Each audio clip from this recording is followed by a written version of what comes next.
Let's just pretend that we're all professionals here. All right, today I saw the Hulkster. Now, by that you mean the Hulk Hogan. Quiet down here as I tell my tale. As most of you probably heard if you listened to Figure 4 Daily today, Hulk Hogan was at the Third Place Books in Lake Forest Park, Washington today. And buddy of mine, Sign Guy, not the original, but Sign Guy had gone on my Facebook about a week ago and said, "Hey, are you going to see Hulk at Third Place Books?" And I thought, huh? What? He said, yeah, he's going there for a book signing next Tuesday. I was like, this is unfathomable. So I said, well, keep me updated. So a couple days ago, he sends another Facebook message and said, I called Third Place Books and it's on. He's going to be there Tuesday. And I was like, huh, well, what time? 5 o'clock. Unfortunately, I still, to this day, coach a class at 5:30 at the gymnastics place, Tuesday and Thursday at 5:30. It's got one kid these days. It's a hell of a class. You must be a great teacher. I got one kid at 5:30 on Tuesdays and Thursdays. And so I said, well, I'll head out there at about 4:45 and see the Hulkster real quick and go coach. Wasn't thinking much of this. It's Third Place Books. You know, I hadn't heard about it. I hadn't seen anything on Raw. Hadn't seen anything on Impact. Hadn't seen any sort of update anywhere that Hulk Hogan was going to be there. So I drove out there, got there at about 4:50 p.m. and walk in, and as God is my witness, there is a line zigzagging around bookshelves throughout the entire building. Hundreds of people in line waiting for the Hulkster. Wow, I thought. So I wasn't going to wait in line, obviously, because I had to be at the gym at 5:30. So I went and found a place where I could peek over some bookshelves and see the Hulkster when he came in. There were three things that I wanted to know. I wanted to know, what was the Hulkster wearing? What does he wear on an average day? Does he walk around wearing what he wears on Hogan Knows Best? I presumed he did, but I wanted to confirm this. How long did he spend with each person as he autographed their book? And how well is he moving? Because, of course, in 3 weeks, Hogan's got to do 4 matches in 5 days or something ridiculous. These were the things I wanted to know. So I waited there, and no Hogan. It's 5 o'clock. It's 5:05. It's 5:10. It's 5:15. Finally, it's like, well, shit. I've got to go coach. I guess I'm not going to see the Hulkster today. So saw the people there, saw him waiting for Hogan. Thought, man, that kind of sucks that he's late. And I left and went to the gym to coach my one kid. That was a great story, Brian. But there's more. Oh, good. I get there, and my kid's not there. So I gave him 15 minutes to show up. He did not show up, so I left. And I went back to Third Place Books. When I arrived, there were cop cars outside. Because, of course, Hulk Hogan needs a police escort to get into the building. He's in there. I get an update from a friend of mine who says that Hogan came in with a guy named Jimmy. Obviously, this person wasn't a wrestling fan. This guy named Jimmy, they said, he's kind of like your Vince. I said, huh. Wow, that's and odd. So I walk over there, and sure as shit, it's Jimmy Hart, who looks exactly the same largely, a little bit older. His hair is dyed jet black. Tell he's had some plugs. He's come on now. Looking a little older than usual, but he's still Jimmy Hart. Just because he had a hit song 50 years ago? He's got he's got like a jacket, like a, what do you call those, dinner jackets or a suit jacket, whatever you call it. A blazer. Sport jacket. Sports coat. He's wearing a sports coat and some slacks and I think a t-shirt and tennis shoes. It's a great look. And by the way, his ringtone on his phone is like a rotary dial ringtone. It's fabulous. So there in the back, sitting down in a tight red shirt, bandana, jeans, is Hulk Hogan. Hulk Hogan in the flesh at Third Place Books in Lake Forest Park, Washington. And he's signing books. So I took a couple of pictures with my phone and decided, well, this line is, there's no point in standing in this line. I'll be here till tomorrow. So I went over and I found a place near Hogan, about 15 feet away, maybe less, maybe 10, by one of the bookshelves. And I just stood there and I peeked over the bookshelf, much like I'm doing right now as I look at you, Vinny. And I go, okay. With the large eyes. Yes, the menacing eyes. And I just spent about a half hour watching Hulk Hogan sign books and listening to what he said to the people. Here is my report. Number one, this guy is like the worker of all time. You don't say. I know, no shit. But, like, this guy, he said everything you'd expect him to say. How's it going, brother? To everybody that walked by, hey, bro. Shook everybody's hand. Made a little small chit-chat with everybody. Everybody in that fucking line thought that Hulk Hogan was their best friend. It was incredible. So, everybody goes through with their book. And by the way, before I left the first time, a big voice booms over the loudspeaker and says, Hulk Hogan will only be signing books if you have a Hulk Hogan book. If you do not have a book, do not bother getting in line. Hulk Hogan will be signing no memorabilia of any sort. He will not be signing any other books. He will not be signing any body parts. He will not be doing this and that. And I was like, wow, what? So basically you must have a book or you must buy a book or you're not getting any contact with the Hulkster. So Hogan's over there and he's shaking everybody's hand and making them feel like they're number one, and he's telling tales. Like every now and then a tale would come up. He repeatedly name-dropped John Cena. Hulk Hogan and John Cena are best friends. Of course. Did you know that John Cena went to Hulk Hogan's house? Or I'm sorry, John Cena invited Hulk Hogan over to his house a couple of months ago, and Hogan went over and there was Hulk Hogan memorabilia everywhere in John Cena's house. Awesome. Yeah. Now, the important thing...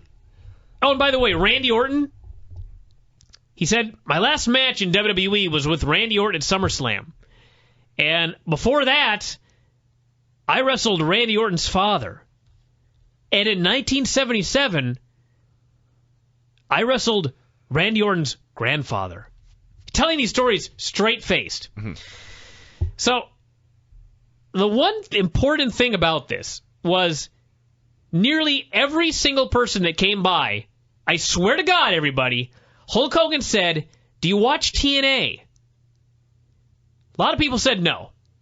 A lot of people said yes. But every single one, Hogan said, you got to watch it. TNA on Spike TV. Well, that's good. He was promoting the shit out of TNA today. I frankly was baffled. So he told everybody to watch TNA. He said he's coming soon. He's going to turn the place upside down. He's bringing his friends in, he said. Excellent. Yes. He specifically name-dropped Rob Van Dam as somebody he's going to be bringing in. And of course this is Hulk Hogan talking, so who fucking knows? Do not go to TNA Don't just take to see Rob Van Dam. Anything that I'm saying right now with anything more than a grain of salt, because I am relaying what Hulk Hogan said. He told at least a half dozen people that he had talked to Vince McMahon just very recently about coming back, but Hulk Hogan and Shawn Michaels, he said, buried him. Just buried him. He said, if I come back and start to get over, brother, they're just going to push me right back down the card. And, of course, Hogan can't be pushed back down the card. Talked about the horrible politics in WWE. He didn't want to be involved with it. That's why, everybody, that he went to TNA. Because Hulk Hogan does not want to deal with the bullshit of Triple H and Shawn Michaels. They were holding the man down. That is remarkable for a million reasons. Yeah. So that's why he's going to TNA. Partly because it's believable. He plugged it like crazy. Talked about how he was bringing in his friends. It was going to be a new era. He was turning it upside down. He had to teach these young guys how to do it. That was the other one he kept saying repeatedly. And he signed a whole bunch of books. Then everybody went over to Jimmy Hart. Hogan often made jokes about, go get your book signed with my father, brother, referring to Jimmy. Jimmy would sign some books, take some pictures. People went on their merry way. And, yeah, that was it. Just one wacky story after another that he would tell. The best one, when I fell in love with the Hulkster. I hope this guy's not listening, by the way. Some guy walks up, and he says something to the effect of, I'm a huge fan of you and especially your movies. What? He said something like, I'm a Hulk Hogan movie historian or something like that. Good Lord. And Hogan's like, have you seen Suburban Commando, brother? And the guy is like, of course. And so Hogan's like, have you seen Mr. Nanny? And the guy says, of course, I'm a movie historian for Hulk Hogan. And then Hogan says, I'm just going to make this up because I don't remember what he said, but he says, have you seen Count Grog on Zor's Mountain? Is it High Noon on Ninja Mountain? No. He made a Three Ninjas movie that had the word mountain in it. Well, I just made this completely up, but Okay. it's just completely ridiculous. And there's a long moment of silence. And the guy then goes, were you the star or did you just have a small role? And Hogan starts making up this story about what he was wearing and what he looked like in the movie. And the guy looks at him for a while, then he goes, yeah, I do remember that one. And Hogan shook his hand and said, thanks for being such a big fan, brother. And the guy went off on his merry way, and I thought, he just fucking schooled that young man right there. Yes. I howled with laughter at that one. So that was that, and I saw what I needed to see, and off I went, and for all I know, Hulk Hogan is still there right now. Oh, there was one other great thing. One of the women that was working, I don't know what her job was, to get him new Sharpies or something like that. She's explaining to him that they should go work out together at the gym. What? Gold's Gym. Apparently there's one downstairs at Third Place Books. I believe that's a mini mall there, so. And Hogan he's got a signing tomorrow. He's on the BJ Shea show tomorrow morning, and then he's got a signing in Fort Lewis. And she's like, you got to come down and work out with us at the Golds. And Hogan's like, do we have time tomorrow, Jimmy? And Jimmy's like, well, we've got this and this, Hulk. I was waiting for the girly voice. Sorry. So anyway, then she starts talking about how she's a power lifter in training. And Hogan is like, even Hogan isn't buying this line of bullshit. And she's like, you know how much I can deadlift? And he's like, no. And she goes, well, take a guess. Take a guess. And so he goes, he's still trying to sign books, and she's just right there just being annoying. She says, take a guess. And he goes, I don't know. She goes, come on, just guess something. And he goes, 165 pounds. And she goes, did you have to go high? I've only been training for 4 months. And he goes, he's talking about, you've been training 4 months, you can do a powerlifting competition? Just blowing this girl off, and she's trying to get him to go to the Gold's Gym, and I was just like, Jesus, even the Hulkster has to deal with this bullshit on a daily basis. Oh, yeah, every time, man. Every single time. And another guy was like, you got to come to our house for dinner tonight. What? And yeah, someone that had his book signed. He goes, I'm making this great thing for dinner tonight, Hulk. You think you can come by? And the Hulkster's like, if I wasn't working so hard tonight, brother, I'd be there. And the guy's like, oh, I understand. And off he went on his merry way. And I just thought, the life this man leads. The crazy life of Hulk Hogan. So, yeah. To think he had to make a fictional autobiography. Yes, exactly. So anyway, I got a bunch of notes I'll put in the newsletter next week. I don't have them here in front of me, but it was quite the deal. You didn't see him up and running around or anything? Oh, God, no. The report I got was he moves real slow. Oh, okay. Shocking, I know. So anyway, that's the update on Hulk Hogan, everybody. He's alive and well. He's signing a lot of books. Apparently, this Hulk Hogan, the way it was described to me was, Hulk Hogan at Third Place Books had been promoted for 2 months, and the bookstore had gotten 0 inquiries until 2 days ago, when they suddenly began getting hundreds of inquiries. I don't know why. Apparently it was plugged in the Seattle PI or something like that, or the Times, or whatever it was. I guess the PI is dead. They have a website still. Okay, so anyway, that was apparently what happened there. But, yeah, if you get a chance to see Hulk Hogan, everybody, he will sign your book. Huh. He will take pictures with you. He will flex with you. The best was... He will flex with you. A guy came up to him and they said, Hulk, my child was born today.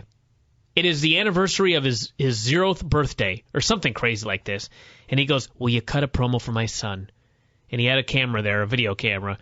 And Hulk Hogan dropped his pen, and he started cutting a promo, putting over this kid, train, say your prayers, and eat your vitamins, brother, and change your Huggies. And that was how he finished. And everyone goes, ah, ha, ha, ha, ha. And then Hogan went back to signing books. That is actually the best part of the entire story. Didn't skip a beat. The fact that he can go to really being Hulk Hogan at a snap of a finger, and then to sign a book. Well, the thing I learned, I've always tried to figure out what Hulk Hogan is, and the answer is that whenever Hulk Hogan is in front of the public, he's Hulk Hogan. Right. Even if he's playing the role of Terry Bollea, he's still Hulk Hogan.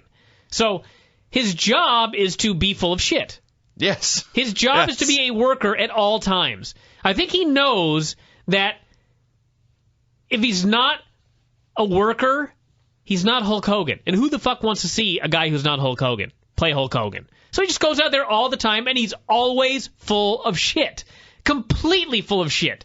And I think he knows that everyone knows it, but it doesn't matter. He's always got some crazy story, and it was just something else. So that was my run-in with Hulk Hogan today. No personal stories to share. He didn't sign Death of WCW or anything like that. You didn't super kick him? I didn't super kick him. I didn't scream, you killed WCW or anything like that. You should have taken the ICWA Texarkana television title and held it over your head, challenged him. It would have been cool because someone was there with like a full replica WWE championship belt. That's a replica. Yours is That's true. Not even authentic. It's the belt. I should have showed up and worn a feathered boa as well and done the Larry Sweeney wacky strutting dance. But which of your many feather boas would you have chosen? Well, pink and black one, I guess. So anyway, that was the story of Hulk Hogan. It was a fun time. And if you ever go to a Hogan book signing, you now know exactly what to expect. Complete bullshit, but a fun time was had by all.